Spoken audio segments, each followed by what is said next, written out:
Kauhanui, to'inoa, o Sara Vaki, Wau mi fatuiva. Te whenua e nata. Le tapa, je l'ai appelé à CETA parce que j'ai fait mes études ici à Tahiti. Au retour de Tahiti, je suis rentrée en 66 et j'entendais tous ces bruits sur la pièce. Je me demandais, enfin, qu'est-ce que c'est? Parce que je suis partie très jeune. J'ai quitté Fatuiva à l'âge de 4 ans. Alors, ça m'intriguait ce bruit quand j'entendais tous les jours. Ma grand-mère qui me dit, c'est le Ekiva. Ike, tutu, aite pour ou. C'est le Ike. Quand on tape sur le Kiva, quoi faire pour battre les tapas? Oh. Comme ça que j'ai appris après avec les mamas. Donc, ils m'apprenaient toutes les écorces, le outé, on appelle le outé, le awa, donc qui donne le hiapo, le mei, qui donne pour le po ou mei. Et aujourd'hui, nous avons un nouveau arbre qu'on vient de découvrir il y a une quinzaine d'années, le caoutchouc qu'on a découvert ici. Et on a vu que ça ressemblait vraiment au bagnon. On a essayé d'aller couper, d'aller demander de couper et de taper. Ça donne un joli tapa. Et aujourd'hui, nous avons 4 arbres dont on fait les tapas. Alors, ils tapaient surtout le bagnon, les racines, l'écorce de racines de bagnon. Parce qu'avec ça, on faisait surtout, lorsqu'une femme était enceinte, c'était toute la famille, les mamas, les grands-mères, les tantes, les grandes-tantes, qui préparaient le tapa, hein, pour le hami de la maman, de la femme qui allait avoir un bébé. Et bien sûr, le hiapo, qu'on appelle le hiapo, l'écorce du bagnon qui est battue, le hiapo, on l'utilisait pour recueillir l'enfant aussi. Et les tapas, c'était surtout ce tapa-là qui était utilisé parce que ma maman, utilisait ça comme serviette hygiénique. Et je pense que les femmes s'habillaient bien sûr en tissu, mais ce hami-là était toujours fait en tapa. Et je pense que c'est ça qui a fait que nous, à Fatuiva, on a conservé ce savoir-faire du tapa. Hein, comment faire le tapa, le hami, le ahu et nata.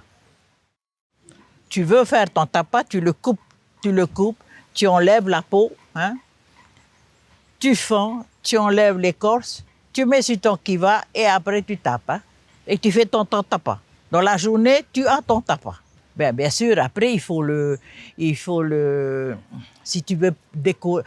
Tout dépend de ce que tu veux faire de ce tapa. Si c'est pour faire le ahu, non. Tu ne vas pas le mettre dans l'amidon. Mais si tu veux décorer, là, on attend quand il y a du soleil. Là, on va préparer l'amidon, tremper dans l'amidon et le lisser. They put the perfume on the hiapo every day during 1 month. Yapau, atai hinatea, ahea tu mirimirita yahana. After 1 month, because the perfume really stuck on the tapa, the woman can do lots of things with her husband. Can love her husband. Alors, on le lisse, c'est des planches. Aujourd'hui, c'est une planche qui est très, très lisse, blanche qu'on appelle le mât de luxe. Et c'est là-dessus qu'on... Alors, là, on étale bien, on tire dans tous les sens, on tire vraiment bien. Et c'est là que nous nous occupons des trous. Parce qu'à chaque feuille de outé, il y a un trou. Hein, là. C'est ça qui donne les trous, qui fait les trous sur le outé.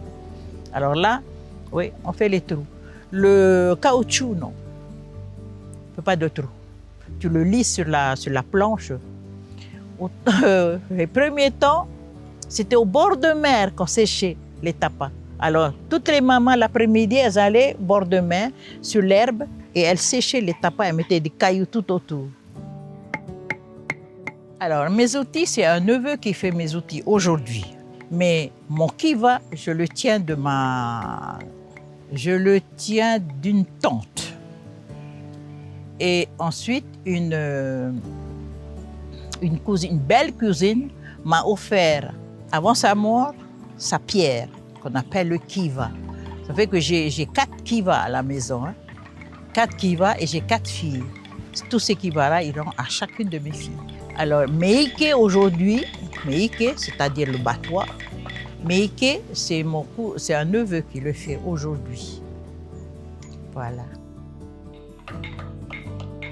Alors, nos pinceaux, on le fait à partir du niau. Vous voyez, sur la feuille de cocotier, il y a cette brindille qui est au milieu, le niau, avec du fil à coudre. Et ce sont les cheveux de mes petits-enfants. Parce que les cheveux des enfants, c'est souple, c'est bien. Alors, c'est sur ces cheveux-là qu'on utilise. On met sur le niau et on attache avec le fil à coudre. Voilà. Alors, on fait bien sûr des tout fins jusqu'au plus gros pour remplir. Et on fait le tapas que vous avez vu tout à l'heure, tout est fait avec ces pinceaux, pas avec d'autres pinceaux. So this is what they use to paint. They use hair from the grandchildren. This is the hiapo. It's made by a teenager from Fatuiva. Chaque maman a ses outils, son kiva, son ike et ses pinceaux. Les pinceaux peuvent être faits par d'autres femmes, hein?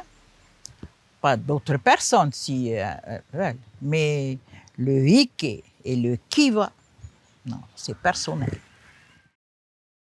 Alors ces morceaux-là, comment dire, ce savoir du passé que nos tupuna nous ont laissé, c'est vraiment un vai-ei tupuna, c'est-à-dire un cadeau qu'ils nous ont fait, ce savoir, qui aujourd'hui on le travaille, donc pour faire vivre nos familles, et on va le transmettre, donc le présent aujourd'hui, et tout ça, on va le transmettre à nos enfants, tout ce savoir, pour que ce savoir-là ne se perd pas. Eia te tau, tatai mio te tau tupuna, ina po ka kiu.